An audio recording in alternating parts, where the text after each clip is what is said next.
Hey everyone, this is Dino91. I bring you the second half of, the top 30 darkest Disney plus Pixar villains. Now, I ended at the last time and saying that Loxo Bear from Toy Story 3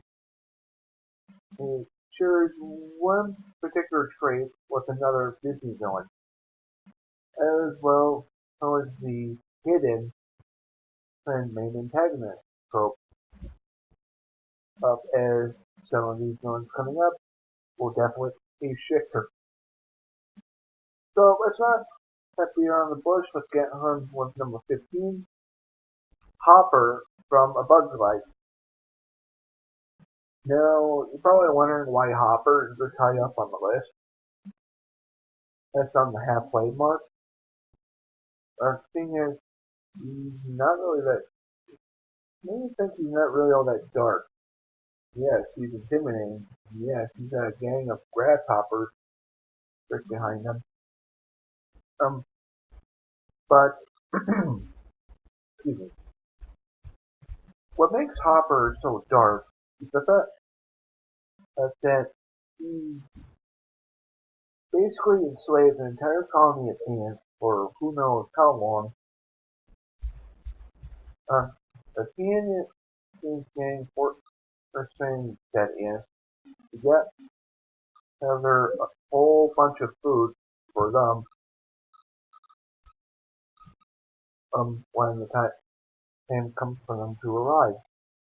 However, in the events of A Bug's Life, after a little mishap with one of Flick's recent inventions, and Hopper then demands and get the ants together twice as much as they all already have gathered, or before the next leaf of autumn falls. Or first leaf, I guess. And to prove his point, he almost shows how ruthless he can be by suggesting a child to one of his most feral gang members.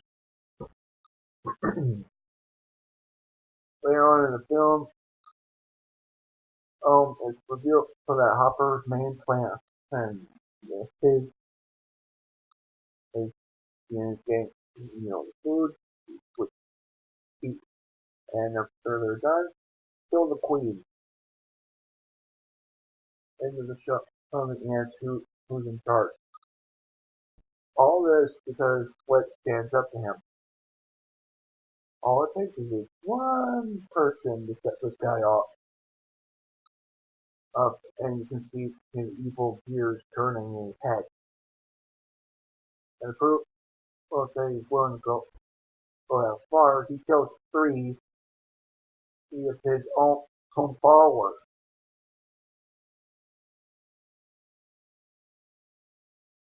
Now for excuse me.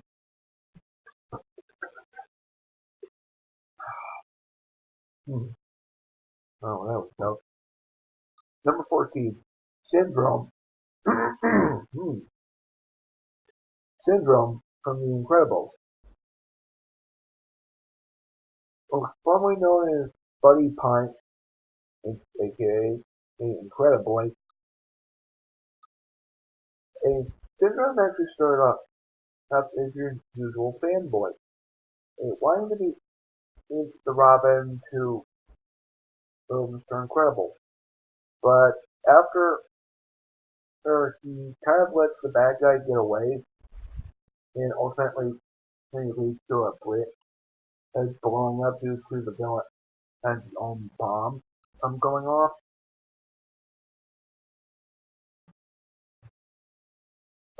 Mr. Incredible have always announced it by as ever being his sidekick.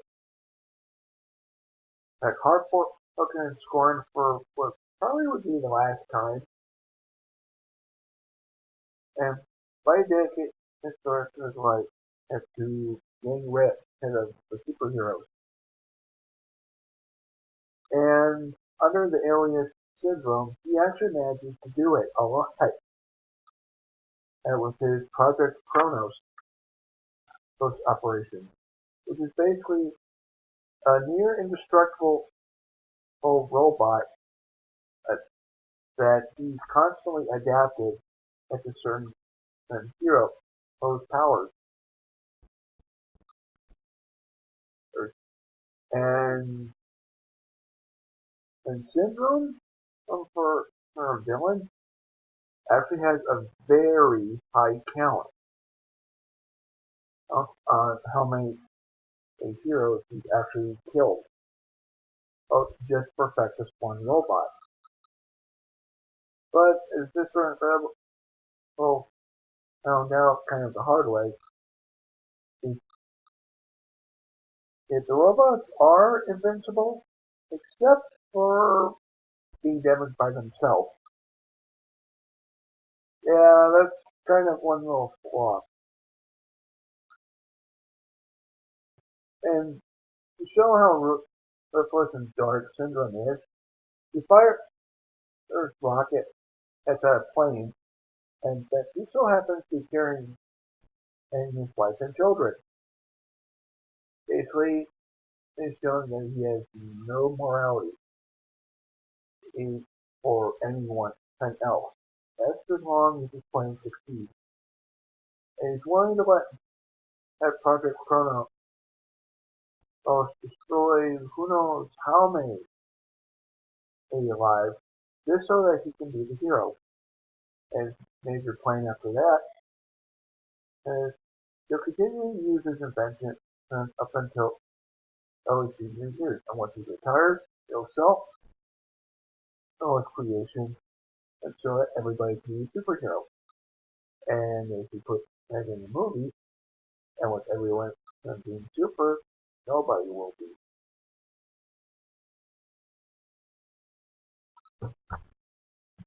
Now for number 13. And I'm going to get a lot of flack for this one. Because this villain, I'm pretty sure not a lot of people know. It would be this high up on the list. Assistant Mayor Bellwether from Zootopia. Now you're probably wondering, well, she didn't really do that much. How is she a villain? And therefore, how is she really that dark? Well, think about it. A society where there's only two animal groups, predator and prey. In other words, carnivores and herbivores. There's Bellwether, this assistant for the mayor. Therefore, she has a limited source of power. And once the mayor is hauled off to jail under the assumption that he's behind and the predator turns going to feral, he assumes the role as mayor and continues on the most secret plan, which involves the night howlers being condensed into a pellet that, when fired from an air rifle, will cause the predator to go bonkers, therefore reverting back to their primitive instincts. And I have to say, I'm surprised that Disney went this far or to show this kind of tension. And not only that, but there was a major reference I got. I'm pretty sure that slipped by the censor in a way. If you don't know what I mean, watch the movie and you'll find out how the night howlers become the little drug pellets. But Bellwether revealed herself to be the villain at the museum when Judy and Nick go tell her that they discovered the reason why all predators are going savage. And you can tell, oh, as she's listening to this, that you get and what things to turn like that.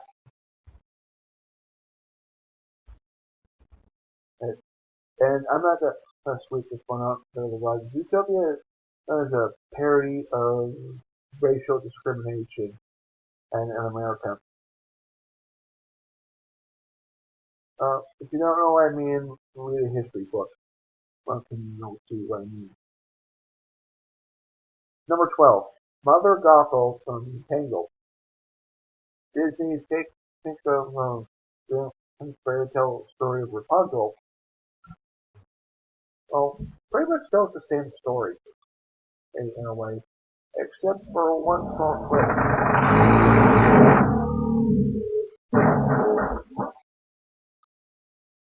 Although Rapunzel was kept after locked up in the tower,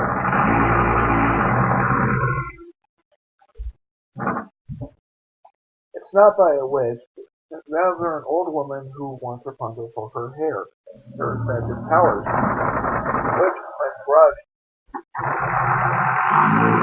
while singing into a song, will revitalize her youth. And if Rapunzel's hair is ever cut, the still wears off rapidly. And Gothel will go to any extreme in order to keep Rapunzel isolated from everything for being out of the tower. I didn't want to put Gothel on the list for a number of reasons, but there was a news story not too long ago that made me realize, yep, Gothel deserves to be on the list because she kind of did the same thing.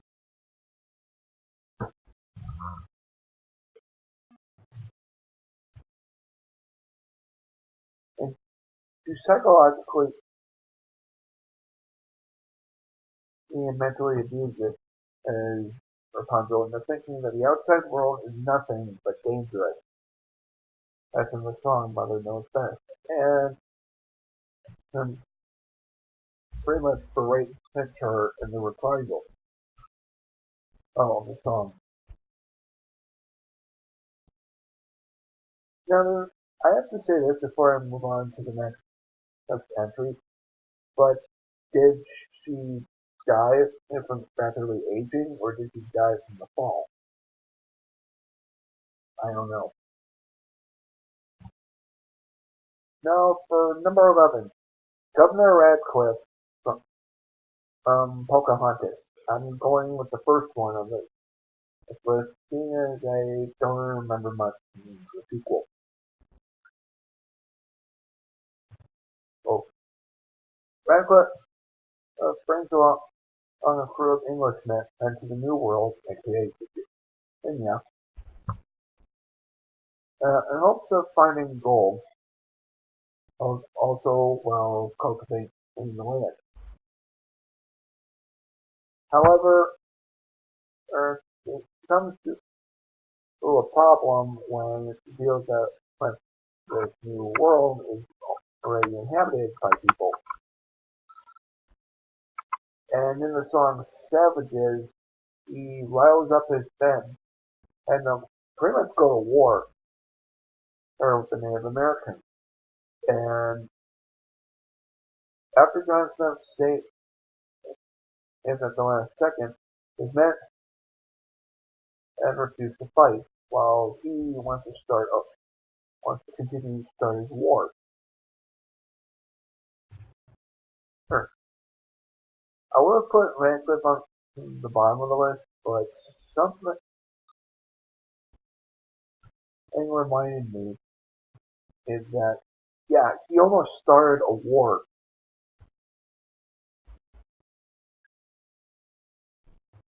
Or over a substance that wasn't even around. Just to prove a point. Number 10. Prince John from Robin Hood. Now I know what you're all thinking, why is Prince John at number 10? And why is he this far up on the list? He's not that dark, in fact, humorous.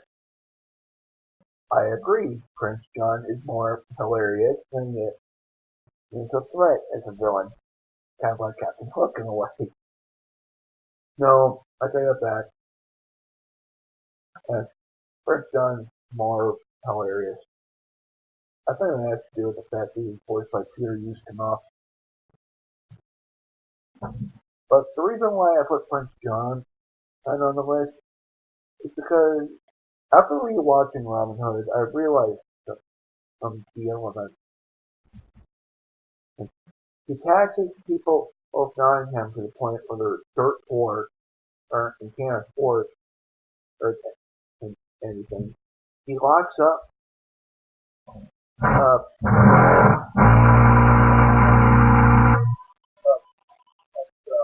people if they can't pay their taxes. And not only that, but he goes to extremes just to capture Robin Hood.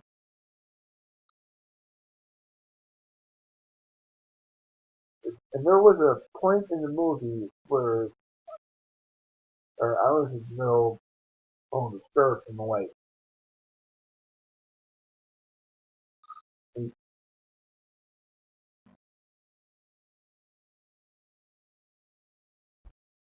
sorry about that, but or something. And he he taxed an elderly couple to the point where one of them's in stockade because they can't pay.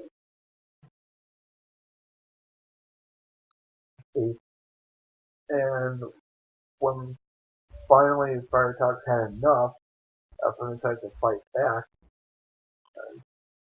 Prince John decided what better way to lure Robin Hood out of hiding than hanging and Prince John. I mean, no, Fire Talks. I mean,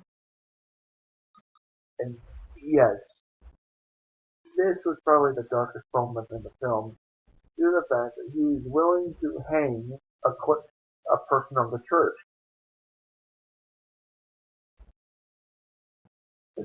Never mind the fact that he taxed everybody to the point where all of Nottingham's in jail.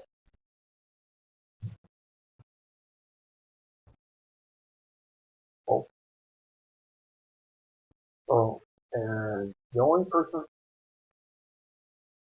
and that you think would be spared from all this is about to get hung sometime the next morning. I don't know. I've watched that video where they talk about the Disney villains that deserved worse punishment than they died. I don't know, man. Number 9.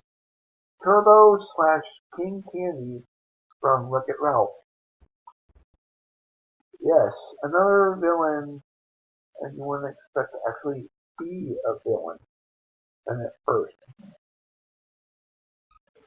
Now, on the surface, King Candy kind of reminds me a lot of the Ed Wynn and Mad Hatter from the old Alice in Wonderland. So, due to the fact that they almost sound like him and kind of looks like him, I'm gonna say. But then you start hearing about his backstory. How, none of the characters in the game and remember how exactly he came to be there is until it's revealed that King Candy was once known by a different name, Turbo.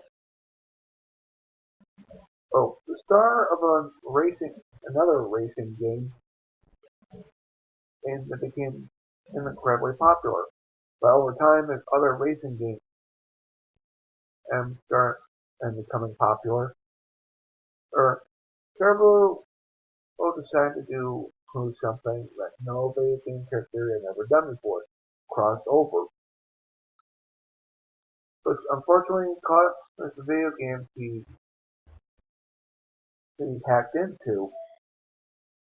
become corrupt and therefore get the plug. Then until he came to this one video game, and which I guess is like a combination between Candy Crush and Mario Kart,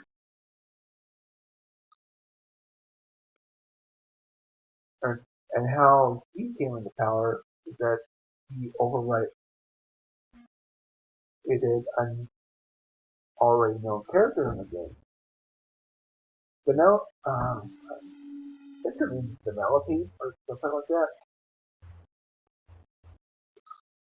And he isolated her file from everything else in the game's programming so that nobody would know anything about her or remember who she really was. And during the final race, and due to Penelope's lifting ability, she reverted King Candy back into Turbo. Oh, and I have to say the transition is kind of creepy, especially after her Turbo is eaten by one of the side bugs. And if you're familiar with the film, kind of like I am, in a way, you know that whatever the side bugs eat, they merge with. Mutate into something and more powerful. Now with Turbo, used with the side bugs, he's more dangerous in a way. On to number 8. Now from this movie, I could have picked at one or the other, but if I had to choose, it would have to be the coachman from Pinocchio over Stromboli. Due to the fact that, well, for one, that face, and two, the implication and question, what does the coachman do with the boys turned donkeys who are still able to talk? We never hear anything about this ever again, and I'm pretty sure someone you're watching this is going big with alligator moment. Yes and no. It's kind of a cliffhanger. The darkest thing about this film is that we don't know that much about him. We don't know how long he's done this. As far as we know, he could be done these heinous things for generations. Second, the original story of Pinocchio is kind of dark too. But this one's darker. Version of the Coachman's dark because all he did was bring in kids to Pleasure Island. And once they start turning into donkeys, he sold them into slavery.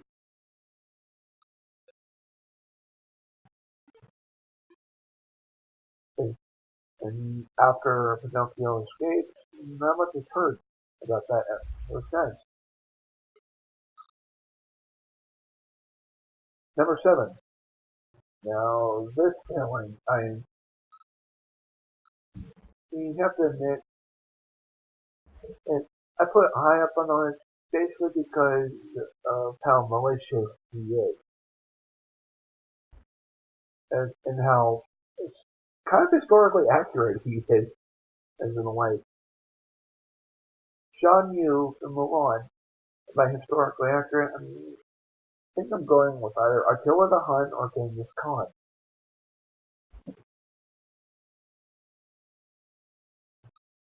And leader of the Hun and army, Shan Yu manages to complete a cross over the Great Wall. Well, he's killed who knows how many armies the Emperor has sent. And He and his men have destroyed many villages, and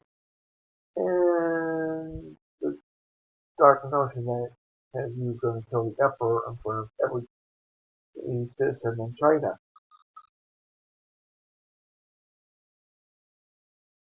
Now, I kind of like his design. And most of all, the black eyes with the golden yellow people, like some of that people Irish, as the coat, the falcon, and of course that sword.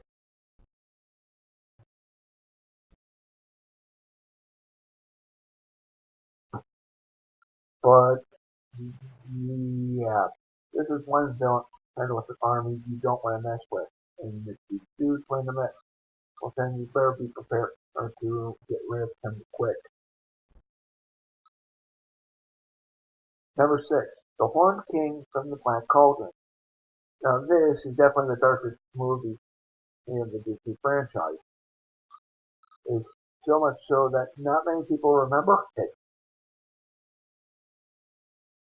The Horned King himself is disturbing, and in a way, the more times we see him, but he's also incredibly dark because we don't know that much about him.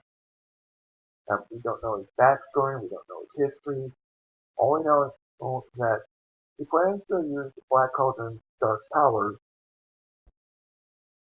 to pretty much take over the world. And when he finally has the Black Cauldron, he summons the Cauldron Born, which is an army of undead, invincible skeletons.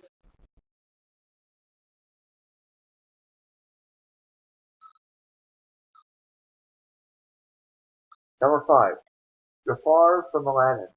Now, with this one, I'm going with both the original movie and The Return of Jafar, as well as the crossover or episode of Hercules the Animated Series. Actually, never mind that. I put Jafar this high up on the list because he's kind of in the same position as Bellwether. Sure, he's the advisor to someone at higher up. Therefore, he has a limited source of power or an authority. But as a sorcerer, he's able to hypnotize people thanks to his cobra staff. And even in the beginning of the film, um, he hires a thief to pretty much steal half of a golden scarab, I think. And it's basically the key to the Cave of Wonders. Uh, Once he encounters Aladdin and then brings him to the Cave of Wonders, or his plan is simple: get the lamp, kill the street rat, and see a ward. And and after losing the lamp, you know, we can see Jafar getting more and more malicious after Aladdin returns. And once Jafar actually manages to get the lamp, ooh, things get dark really quick. He almost attempts to break one of the genie's 3 rules. So as soon as he tries to kill Aladdin, not once, but I think a total of 4 times. Once in the Ring of Fire, once in the Ring of Swords, once in the Ring of Fire, once as a giant cobra, and earlier in the movie, almost attempts to stab him.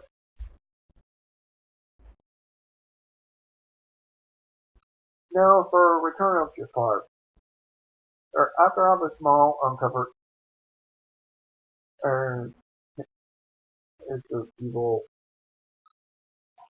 Oh, I bought Acer his lamp. Question: I thought the genie sent that thing to the Cave of Wonders. How did it end up in the bottom of the well?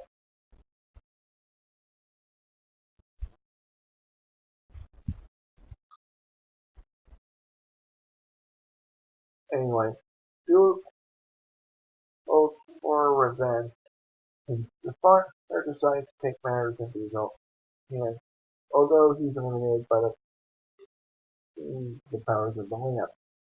Meaning, as genie, you can't kill anybody. You can't necessarily harm somebody, but you can't kill them.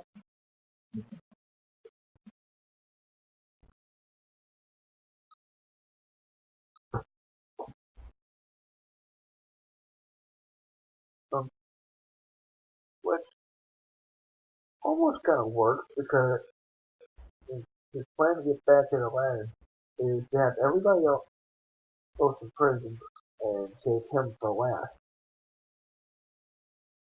However, I'm not quite sure how that will work.